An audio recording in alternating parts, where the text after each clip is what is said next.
Okay, welcome everybody. Good evening. I am not live tonight. I'm normally live at this time, but when you watch this, I'm going to be in Seattle visiting my daughter and her husband and their new baby for her first birthday. So very fun. So I invited my new best friend, Britt-Marie, who's a wonderful designer, to join me for an interview that we actually recorded Monday the 14th. So you're watching this recorded, but I would love to hear your comments on anything. So I think you're going to really enjoy it. So hi, Britt-Marie. Thank you for joining me. Hi, Ellen. Thank you for having me. So fun. We had a few technical difficulties there, didn't we? We did, but we fixed it, hopefully. That's how knitting is, right? That's Yeah, just how yeah, life and yeah. knitting, we get some difficulties and then we take care of it. Yeah, absolutely. Right. I love that you are relaxed like that. So I think that was one of the things that I found most fun about you. So I wanted to do a real quick warm up like I always do. So just some quick fire fun. Uh, don't think too hard about this, just whatever comes to mind. All right. So sweaters or accessories, Sweaters. seamed or seamless. I would say seamless, Okay. English or continental. continental, Okay. Wool or plant-based. wool, 3 millimeter needles or 5 millimeter needles. 3 millimeter. Okay, so are you early bird or night owl? I'm definitely an early bird. Okay, wine or cocktails? Wine is my preferred drink. Okay, uh, solo knitting or social knitting? 50-50. I enjoy both. Okay, swatching, love it or loathe it? Love it, actually. Okay, yeah, Yeah. good. I think as a designer, you kind of have to, don't you? It is. It's a must. I mean, I mean, that's how that's actually how I start my designing is watching. Okay, well, that was going to be one of my questions. So let's maybe well, we will get into that, but let's back up a little bit. I know you started knitting at an early age. You grew up in Sweden. Who was the first one to put needles in your hands? Do you remember that? Yeah, yeah, that was definitely my mother. And I probably at 5 years old, and then at 7, when we started first grade, everybody actually, boys and girls, they had a whole year of knitting, crocheting, and seaming. And then woodworking came after that. So that's a mandatory. I think it still is mandatory back home for children to start early. I love that. I think it's so interesting the difference in the way that we teach knitting to children or that we think about teaching knitting like it's so hard and yet you learned probably before you could read and write. Yeah, yeah, definitely, definitely. How do you think that impacted your life going forward? I mean, how do you think that knitting at an early age impacts children and all of that? Well, I think it's extremely important. And I think growing up, the community building at an early age, I mean, we didn't have all the TV and all that thing going on like we have today. So you have to take that in consideration. But I do think that uh, I wish that knitting were more included in children today. I know some Waldorf schools is doing it, but it's so many benefits for children today to be able to just sit down with friends and do it doesn't have to be knitting. It could be crochet, it could be stitching, it could be a lot of different things. But I definitely put it on top of my list for teaching kids early on. Just working with their hands and yeah. That creativity, right? How did you gravitate to knitting versus crocheting versus the woodworking versus the other kinds of things that you were taught when you were young? What made knitting stand out for you? Oh, that's a tough one. I think that probably I've always been very interested in garment, making garments and fashion and creating things that I could wear. I just love going into even when I was very young, going into little stores and boutiques and look at things and then go home and create it. I think that's probably why I know crochet today can be very fun to do. Back in the days, crochet was just granny squares. That's not the case anymore. There are some really, really beautiful things out there, but we didn't have that when I grew up. So knitting was probably the thing that people did back home back then. And you can see that today, even in Norway and Denmark and Finland, knitting is much stronger than crocheting still today. But the wearability of garments when you're knitting, to me, is what's struck me as a good thing. Yeah, absolutely. I mean, it's a completely different fabric, right? Yeah. It's Yeah. it's an elastic fabric. And, I always tell people when they come in the shop, I want to learn to this or that. And it's like, well, what is it you're interested in making? So I always say, if you're interested in making garments, you probably want to learn to knit. If you're interested in doing amigurumi or, bags or whatever, then, you maybe want to do crochet because knitted animals are fiddly. Yeah. Yeah. Yeah. Unlike you though, I like garments. I love garments. I mean, I do accessory pieces too, as you can see in the back here, but I just love the garment and the fulfillment when you're done with something that you can put on and feel great about yourself. It's just a good feeling. Really, it's a good Yeah. feeling. And when somebody says, "Oh, that's so cute," and you get to say those magic words. I know. I designed it. Or I Well, I made don't it. ever say that. I knit it myself. It's Yeah. enough Or I for made it myself. Yeah. No, you're right. You're right. No, yeah. it's great. It's great. And then, we talked about swatching, and to me, there is so much yarn out there on the market. And for me, if I see something that I want to make, if I see something I want to design, it all comes back to, what fabric do I want? How do I want this to drape my body and feel on my body? That's what you need to swatch for. Of course, you need to swatch for sizing as well. But for me, it starts with, how is it going to feel on my body and in that particular piece that I'm looking for. So when you begin to design, it's more the shape and the vision of the garment first, and then you find the fabric that's going to Abs- work. yes. Yeah. Yeah. And then what I do is I'm not a good drawer. I don't even know how to draw. It's all in here. I start knitting and I'm taking notes as I'm going and I'm creating as I'm going. And I do changes and I rip out and I work again. So it takes a while, but then when I'm done, I know that I'm happy and pleased. That's when I start writing the pattern down. And I usually make 3 pieces before I'm happy. And you don't sketch it out at all with like sizing and stuff? I don't. And it's interesting because I see a lot of people on Instagram, they're showing a sketch of something that they like. And I Mhm. envy them. I envy them. I wish I could do that because then I can go back and look at it on my board and say, well, this is what I had it, in mind. But I have tried to do sketching. I'm so bad at it. So it is what it is, right? We're all different. Yeah. So what what would you say your aesthetic is? What kind, I mean, are there any couture or ready to wear designers that are out there that you look at their collection and you're like, oh, I'm always going to go there for my inspiration, or talk a little bit about what inspires you and all Yeah. that. I would say that my designs are very clean. I don't do lace. I do mostly cables is okay. I do stockinette. I like things to be loosely, not oversized, but there should be an 8 to 10 inches of ease. I want them to be so wearable for all ages. And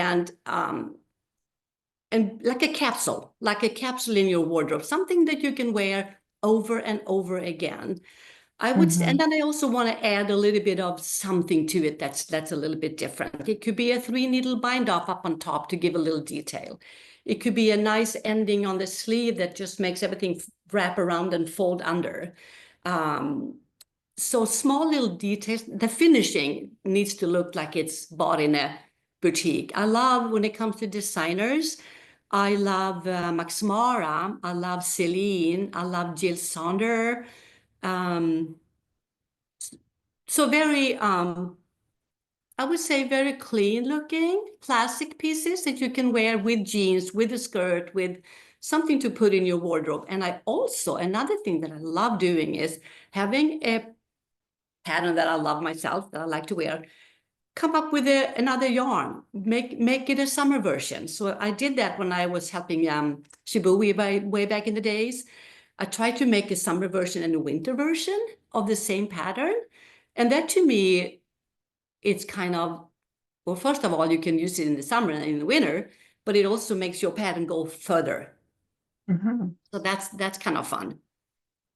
Yeah, absolutely. I just did I've done several blog posts and podcasts about what boring knitting. I mean, I love boring knitting. Okay. I don't knit to challenge my brain. I say it all the time. My brain gets plenty of challenge just running my business. I knit to relax. So I like things that are simple knitting, but I also pretty much like things that are fairly simple to wear, Yeah, you know.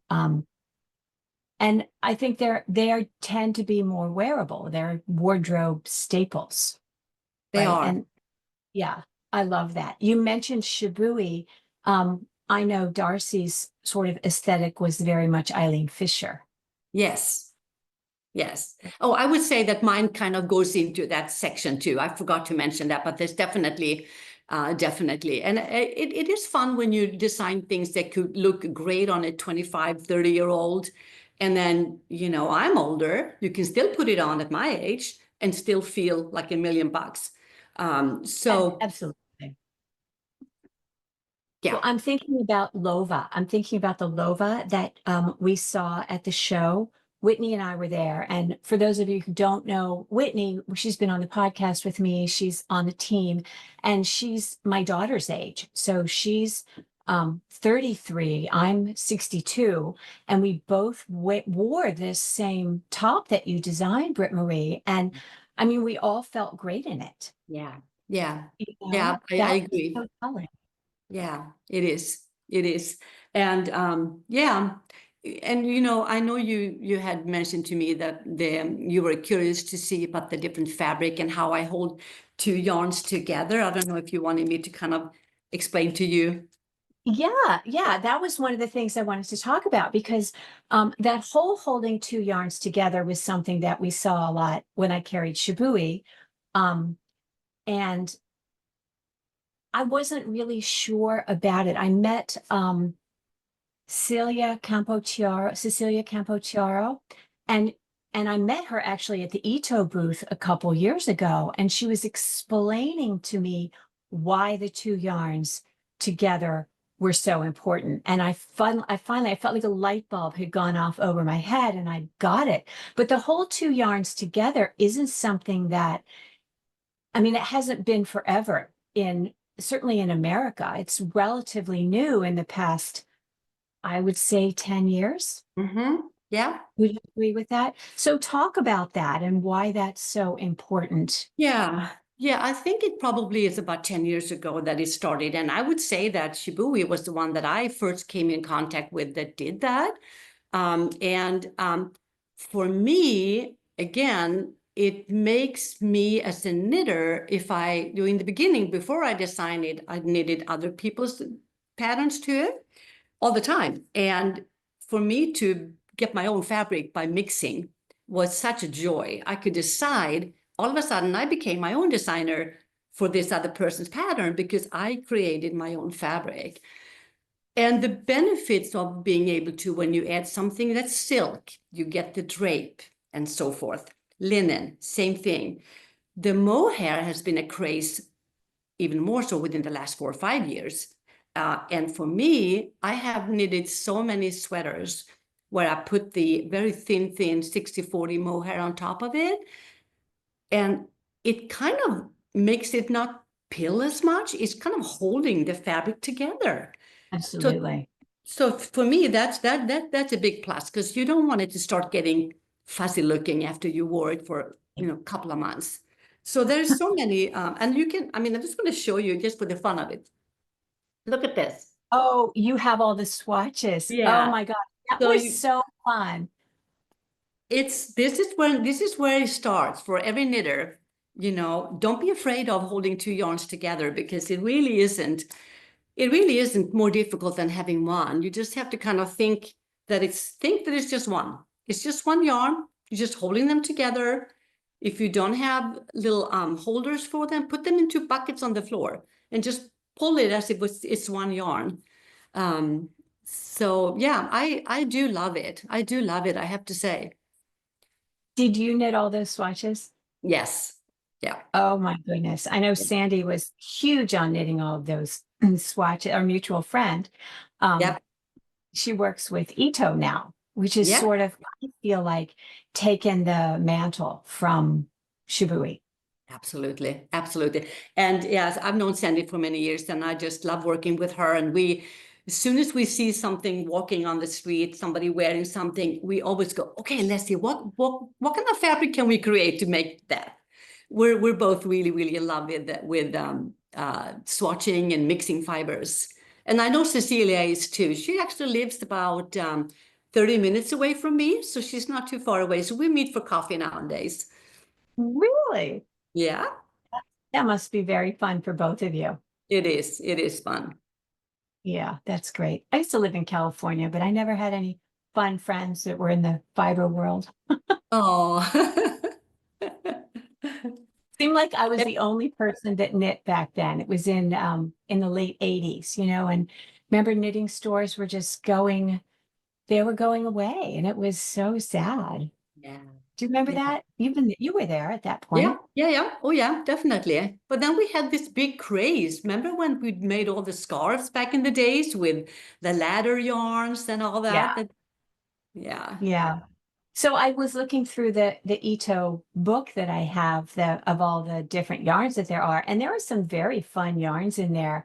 Some of the more playful kinds of little boucle with a little sparkle in there. Yeah. Do Yeah. you Yeah. ever work with those? Do you ever play with those? I have not. I have not. But after being to Cologne, I realized that the sparkles are definitely coming this fall. So, and I think that there's a lot of sparkle yarns out there. The Ito one is very thin. So when you put that in with a garment, it's not going to be a lot of bling bling. It's just going to be enough to just give you that little festivity. And Yeah. so it's on my list to make something really cute for the holidays with that yarn, putting it together with something else. Yeah, that would be very fun. So let's talk about the whole two strand together thing in terms of like the weight of the fibers. So it's a very different thing to put two very, very fine yarns together. And like, if you look at Kinu and something else that's equally fine like that, you're still talking about something that knits on a 3 millimeter or something needle, a US 4 or 3.5, I guess would be US 4, versus putting two DKs together or a strand of mohair with a worsted weight. Talk about that whole process and the difference between, the two fine yarns versus a chunkier and a finer. Do you know what I'm talking about? Because I know you have to Yeah. talk about that. Well, I would say that so the mohair, when you put the mohair, I'm talking about Ito mohair now, because Yeah, that's the one I've which is used fine, lately. very fine. And anything that has that thin, lace weight. If you put it on a DK yarn, you can still keep it at a DK because it's just going to give you that halo. But if you Mhm. wanted to open it up and go up to a 7 or an 8, you can. It's just going to be a looser fabric. So it really comes down to what you prefer. So for example, I have knitted swatches with Kinu and Sensai together on a US 4, and I know Cecilia really likes that. I've also done it on a US 6, and I like that as well. So if you want Mhm. to have an extra drape of something and just, you can easily go to a US 6, which will be 4 millimeter. Um, So it really depends. And also with the Ito yarns, since they've been wound up on cones, they have not really been pre-washed in the same way as a ball would have been done. So it's gonna, when you knit with it, it's gonna open up, and when you block it, it open up even more. So you'd be surprised when you block a thing, something you've been knitting on a US 6. Let's say, for example, I've been knitting, right now I'm working on a new design with Rakuda, which is it's a fingering weight yarn, and it's 90% wool and 10% camel. And then I put mohair on top of it. So it's fingering and lace on a US 6. It feels like it's a little bit, not sheer, but a little bit looser. But then when you block it, it just bumps up to it fills in, and it's, yeah. So I think you have so many different varieties of mixing you can do with the same two yarn. I have used a US 4, US 5, US 6, and loved all the Mm. fabrics for different Yeah, things. they're just different. They're just different amounts Yeah, of drape. yeah. So talk a little more about that whole being put up on the cone. Are you telling me that Ito is sort of skipping the process of, that I guess I don't even know how that happens. I know that when yarns are spun, they're spun onto a cone and then they're pulled off of the cone onto like a donut or, a little pull skein or Mhm. something. So the blocking or the blooming that happens, is that just when it comes off of the cone, or is the washing that you mentioned? So I'm Yeah. confused. So explain that to me a Yeah. little. So I am not an expert in this, so you don't hold it to me. It's But fine. what I have experienced when I have been knitting, I do know from other companies that they take yarns from cones and they make it into a donut or a ball. Sometimes they even pre-wash it one time, two times, to make it soft to the hand when people are touching it in the store, and also when they're working with it. Ito yarn has been coming in on bigger cones, and then they put it on the smaller cones, and that's how they sell them. So it's been wound pretty tightly onto the cone. The machine is doing it pretty tightly on the cone. So what happens is when you then take a knit with it, it already you're in the knitting, it starts to bloom a bit. And then when you are blocking it, it actually blooms even more. Right. So the blocking is so much more, even more important in creating the fabric. Yeah. It Yeah, is. It is. And I think blocking overall should be done. If somebody absolutely. doesn't block the garment, it's not going to relax. It's not going to get to the stage where it's going to be happy. Right. So, about a lot of the Ito yarns, like, are they of the wool ones? Are they more woolen spun? That I have to check. I'm not sure Okay. how they're spun, to be honest with you. I have to check That's on that. really, yeah, that would be a good question when we're in H&H next month. Yes, absolutely. Yeah, we should do that. Yeah, because the woolen spuns open up so much more, Hmm. right? Yeah. So as you know, like, you're also a yarn rep for other Yep. companies. Yep. Like, so think about Rowan's felted tweed, which is a woolen spun. When you Hmm. block that, you get that same kind of situation where the felted tweed could be knitted on a US 2 or 3 and also on a 6.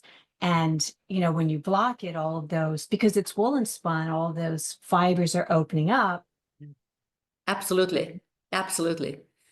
I Yeah. mean, It's almost it's magical, isn't it? it is magical. And I mean, it's like an open, I mean, so many possibilities if you're not afraid of experimenting.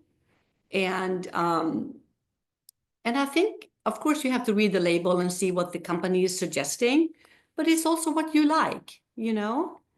Um, Yeah.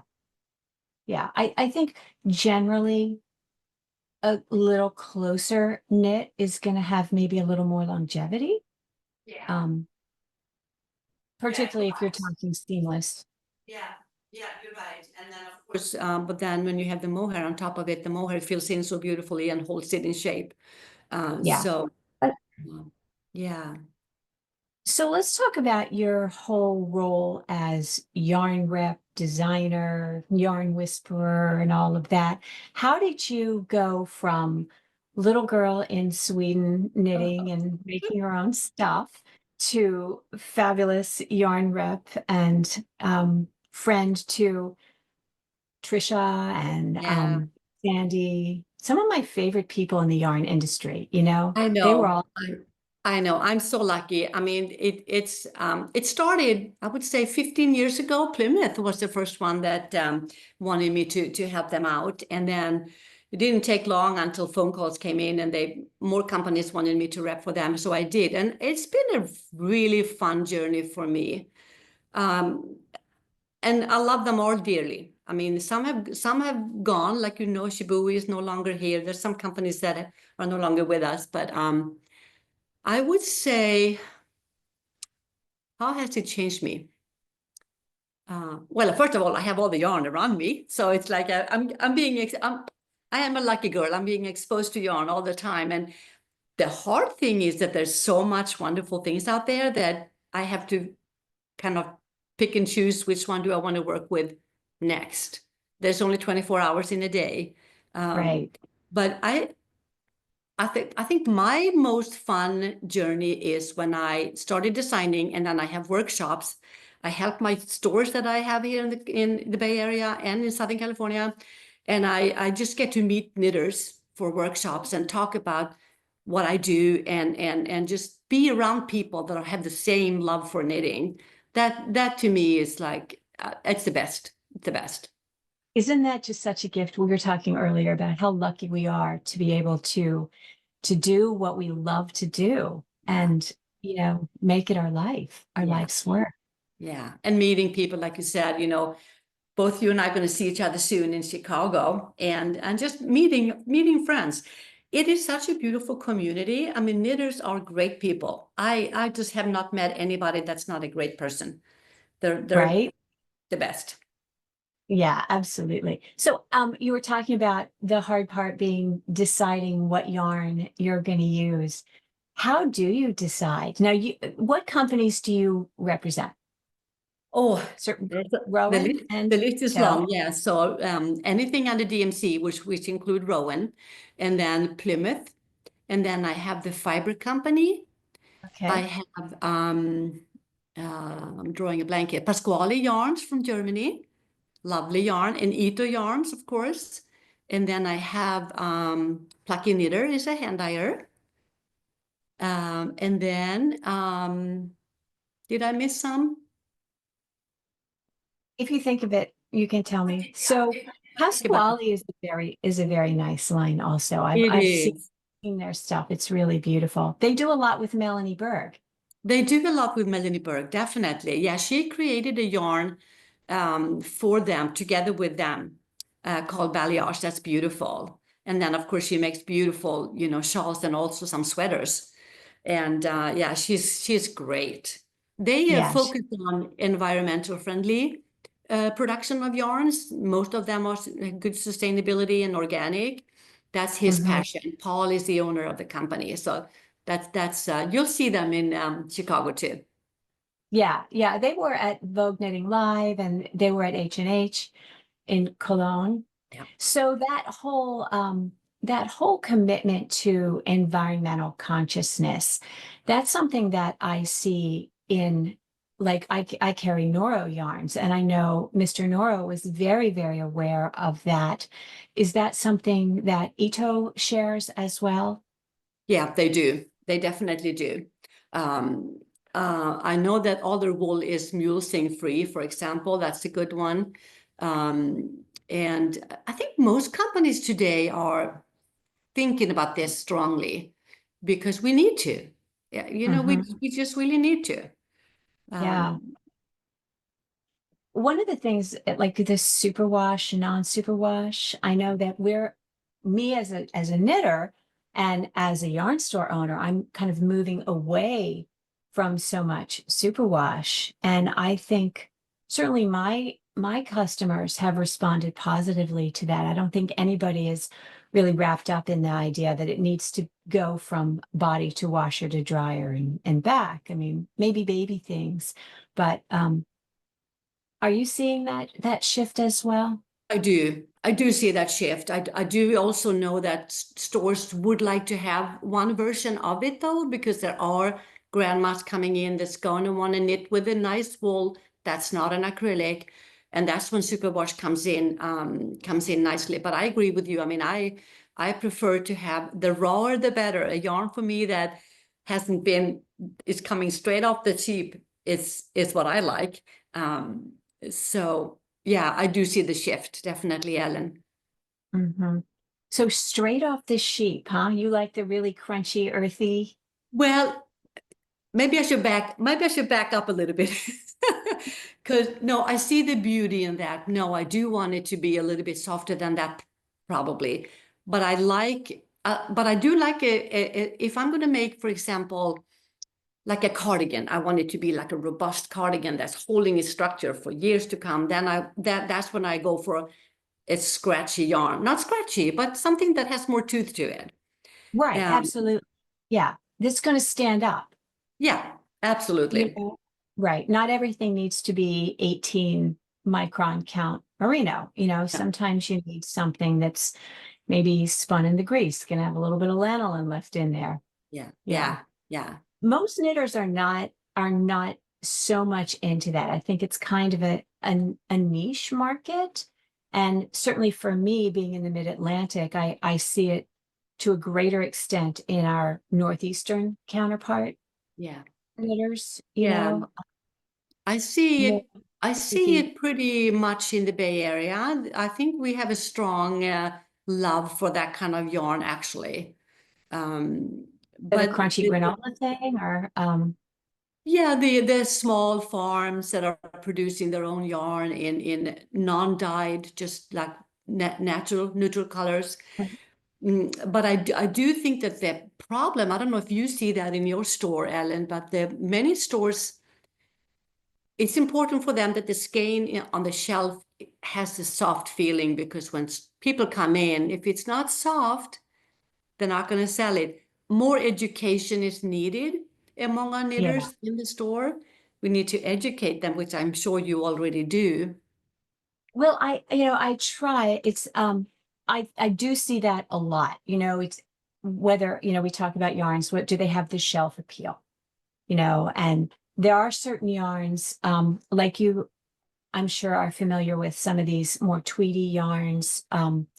I carry Kelborn woolens and they have a lucky tweed, which is a very pretty yarn, but in the skein, it feels maybe a little more toothsome. But, when you have a big swatch of that and it's been washed a couple times, it's so luxurious. You talk about how blocking changes things. I mean, and if you can say to somebody who reaches for a skein because they're attracted by the color and sort of pulls back, if you can say, well, but just a minute, here's what it looks like after it's Yeah, knitted up and yeah, washed, then you can sort of engage the um with the knowing that it is going to be that soft, beautiful fabric that they want to have. But so much of hand knitting isn't just about the sweater that we're going to have. For a lot of knitters, it's the process has to be really, really nice, which is why we have such a problem with things like linen and yeah, other yeah, things that are fabulous to wear, but not so much fun in the knitting, right? yeah, yep. Yeah, I so agree with you. I mean, but if we can just get them to, yes, you can have a project that's super nice and soothing. You're sitting there and you're just going and it's like heaven, but also starting to love the other ones, because they are going to be a project that you're going to be able to have for a longer time, and enjoy as much as well after blocking and so forth. Um, Yeah, and like you say, something that's going to really wear well isn't going to be something that's an 18 count, no, 18 micron, yeah, yeah. I noticed that you obviously always design in the yarns that you rep. And I love that you have a very sort of curated number of designs. It really has helped me to sort of say, okay, this sweater, the Lova, it's fabulous. For me to bring in how many yarns does Ito have? They must have, 3 dozen. Um, plus, when you're mixing them together, there's another, 72 combinations. So it can really be overwhelming for the end customer, my customer, but it's also overwhelming for, say, Ito's customer, which is me, to know what to bring in and know how to do that. So I kind of feel like what you've done, and maybe this was your path into designing, was to help yarn store owners focus a little bit and give them an answer to the question, what do I make with this? That's Yeah, the question. no, it is definite. It has helped me tremendously, and the stores are very appreciative of my recommendations and my knowledge about the yarns because I have been knitting with them.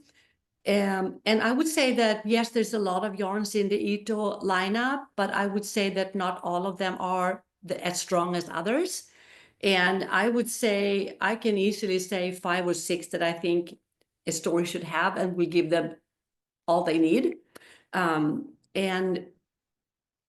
then, like you said, by holding and mixing and so forth, yeah, I think that you don't need to have everything. Absolutely not. But having 5 or maybe 6 different ones is going to be worth it. It's because then you have so many possibilities, and it kind of shows well also in the stores. So yeah, so I would say that stores appreciate my garments. They can see my Oh, swatches. 100%. Yeah. Um, and playing with the yarn and seeing the swatches and knowing and sharing with their customers what to do. I always recommend stores to do swatches of the yarns that they have, even if it's just a little swatch Yeah. to show. And I'm sure you have that. Oh, we Uh, do. We swatch every yarn that's in the shop yeah, because how are we going to know whether we love it?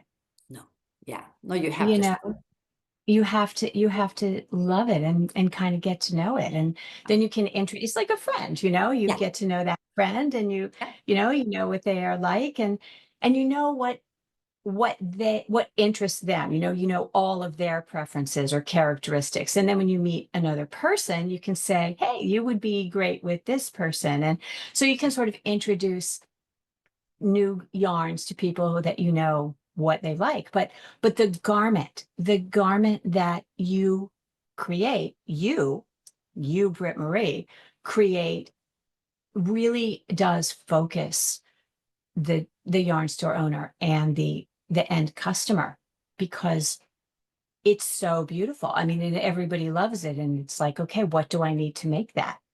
well, yeah, thank you for saying that. That makes me really happy. I can't even tell you how happy it makes me when people actually appreciate, and because it's a lot of work to design. It's not something you ever get rich on, or it's just Yeah. a fun, creative thing to do. And then when people appreciate it, it just really feels really, really good. Yeah, no, that does your design is the link. Your design is the link between the yarns and the customer. I mean, I don't know about the yarn stores that you go and see, but very few of my customers come in and say, I need this kind of yarn. They walk into the store and they want to be inspired. Yeah, yeah, My job is to open the door to possibilities, right? And absolutely. beautiful garments do that. So I mean, I know you're not like out there to be the next whatever most prolific designer out there. You have a very targeted kind of point with your designs, wearable things in yarns that you carry that are accessible, right? Yeah, absolutely. And for me, and I've told myself, and I tell other people in other industries too, that when you do something, stay in your lane. When you start looking at what everybody else is doing, that's when it takes away from who you are and your creativity.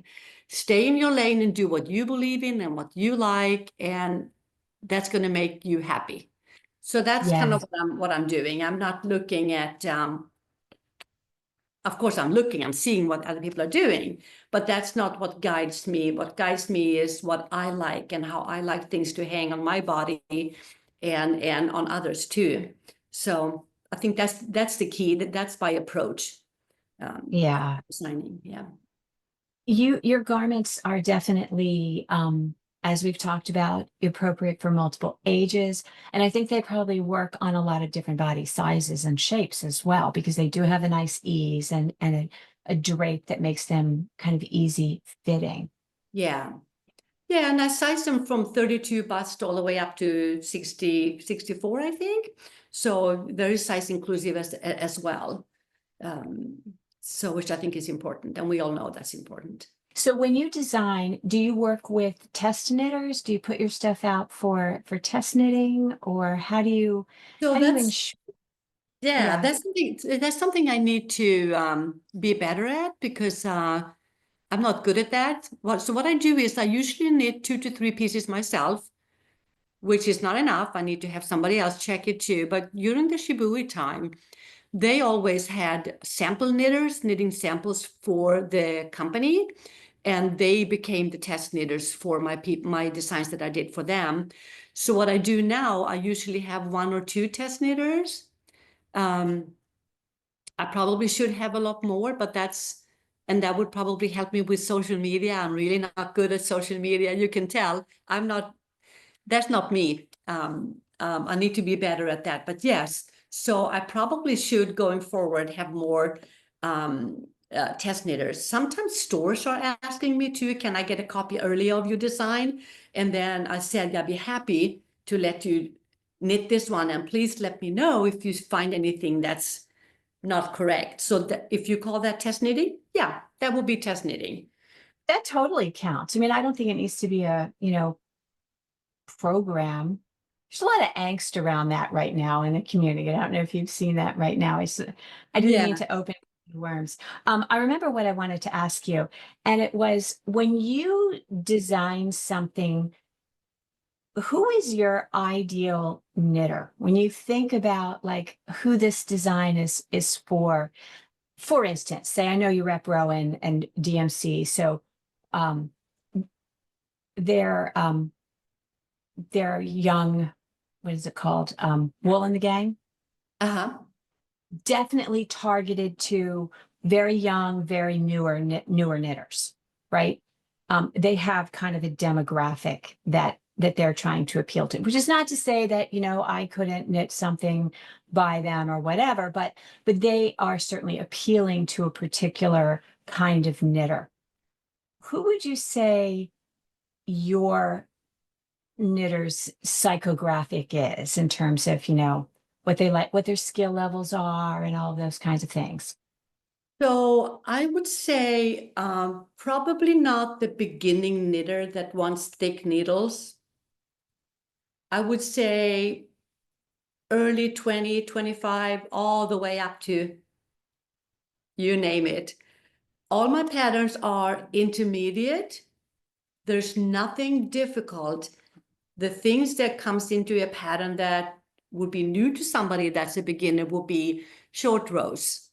I mean, everybody that starts knitting learn increases and decreases fairly soon when they make garments. And anything that's in my patterns could easily be learned in your yarn store or on YouTube. So Mhm. there's nothing crazy hard about it. It is a soothing process of knitting my patterns. It's nothing um, crazy where you have to sit and have a chart in front of you and don't talk to me. I need to concentrate. For example, yes, when you do the tubular bind off, for example, I can tell you, Ellen, when I did my first tubular bind off, I couldn't talk to anybody. I said, be quiet, husband. I can't, But then when I came into the routine of counting in my head, 1, 2, 3, 4, 1, 2, 3, it became much, much easier. That would be the only thing that I think needs concentration, but it's not difficult. Um, Yeah, so I Yeah, would once you say do it. people that want to knit something that they want to wear and feel really pretty and happy, and anywhere from 25 up to any age, I think. So you say intermediate. You think everything in your design house is an intermediate. Yeah. Or maybe beginning to intermediate, maybe somewhere in between. When if you know how to knit and you know how to do increases and decreases, you can easily knit one of my favorite patterns called Saga. That's been one of my best one. And I have a fingering weight version and a DK weight version of the same pattern. And there's no short rows, for example. So it's only top down raglan increases and decreases. And the way you're building the back to be higher is by knitting flat in the beginning and doing the increases only in the raglans. And then when you come all the way to here, actually I'm wearing the fingering weight right now. When you come to here, that's when you just cast on the 12 stitches needed. And now you're continuing in the round all the way down. And there's Right. no shaping. Yeah. That's cute. Yeah, so I would So, say it's anywhere from like between beginning and intermediate, nothing hard. yeah. So that one to your right, the pale blue, Yeah. that one, you have that in two colors. That one's another one that really caught our eye at Yeah. H&H, and both Whitney and I tried it on, and I ordered yarn for that. Um, so that should be here, I hope, certainly by the time this airs. Yeah. What is the name of that one again? So this one is called the Kiki. Kiki, yeah. So cute. And it's sort of cropped. So talk about that kind of as your aesthetic. I have so many people see the cropped things and say, "Oh, well, I would have to make that longer." Yeah. Um, what is your thought on, cropped versus not cropped, and age and Yeah, I think that there's cropped and there's cropped. This is not, to me, it is cropped, but it's not so cropped that you couldn't wear it with high-waisted jeans or a skirt. It can easily be made longer, an inch or two or three, because you just do it before you start moving to a smaller needle to create this little tighter ribbing at the bottom. And you just have to make sure you need more yarn than the pattern, but it says in the pattern as well. Remember also, I think that we talked about that in Cologne, that my torso is shorter than yours. So oh when yeah. if I had put on the same one, it would have come a little bit further down on me. So the benefit of top down is that you can put it on, you can try it on, and you can say, oh, I think I want to go another inch. I think it's very pretty to have a little bit shorter. You can see your hip bones. That to me is very pretty and kind of fun looking for certain things. And then for certain things, I want it to go a little bit below my hip bones. So it depends on the stuff. But for this particular one, I really liked it to be at this level. And then the bell shape sleeve is kind of coming. Um, So cute. I had really fun doing this one. This was really fun. So now I need to find a perfect summer version of this. So that's my next. How can I create this into a summer version with linen and so forth? Because that's sensei, and what's the base yarn with That that? It's says it's called So Asa. No, I'm so sorry. it's It's called So soasa. Kosho. No, So Kosho. So kosho, because soasa is what's used in the lova. Exactly. Yeah. So kosho, yeah. I know I ordered that. We Yeah. ordered all the fun colors. Yeah, yeah. And the red one was so beautiful on you. I mean, that I know you said maybe it's a little too much for me, but it looked stunning. I even have Uh, the photo on my phone on you. Thank you. Yeah. So fun. So it's kind of interesting too. We talk about ease and how you like a lot of ease. I think the version of the garment, the lova that you sent me, that's the smallest size, correct? I think it's Because I the measured that yesterday and it's across the bust line. It was Uh, it came to be 38 and a half inches wide, so 19 and a quarter. And that, when I looked in the pattern, was the smallest size. Like the 32? The 30. I think But I but my have it right point is here. that a lot of people have tried it on. Whitney had it on and I had it on, and one of my favorite people, Chris, had it on. And it looked really great on everybody. Um, I was thinking I would make the next size just because I like a little more Yeah. ease. Yeah, yeah, absolutely. Absolutely. Yeah. Yeah, I mean, yeah, I see. I look at the pattern right now. So the smallest one is 30 on this one, with But 6 to 8 inches finished of ease. measurement is 38. So what bust size do you, yeah, what bust size do you usually knit when you knit? Are you 30, are you a 34 or? Well, it really kind of depends. For me, my full bust is 36, and my high bust is 34. So depending on what the garment is and how much ease I want, I'm going to knit something, based on one of those. If it's a Yeah. pullover, I might give myself a little negative ease at the bust and knit Uh-huh. the one that has, less ease. But I liked the way it looked on Whitney. There was a great deal of ease on that, and it sort of stood away from her body in a Mhm. very flattering way. Yeah. So, different kinds of garments that are supposed to fit in different ways, need different amounts of ease. So having the sample's been great. If you like the way that one fits, if you like it the way it looks, knit that. So that it helps when you can have people try it on too and really see how it works, you know. I Yeah, agree. for sure. I agree. So do you normally knit one with 6 to 8 inches of ease? Are you a 30 bust? Is your full bust I 30? usually, actually, this piece is actually, I could go up one size from this one too. I'm usually a Mhm. 36 bust when I'm Uh-huh. measuring on my bust. Yeah. And I probably, if I were to re-knit this one, I would need a size 36 probably, because I Mhm. also like it a little more loose and Yeah. flowy. Um, I was thinking for me, and this is basically, for my audience out there, if you're thinking about doing this, I am going to knit the one that has a finished bust probably of 40. And that's going to give me 6 inches of positive ease over my high bust and 4 inches of positive ease over my full bust, which for me, I think is fine. And yeah, I'll probably give it 2 inches because I am longer. And that will sort of create that openness and the drape that I found so attractive on yeah, Whitney. yeah, yeah, Yeah, yeah. it looked so cute on her.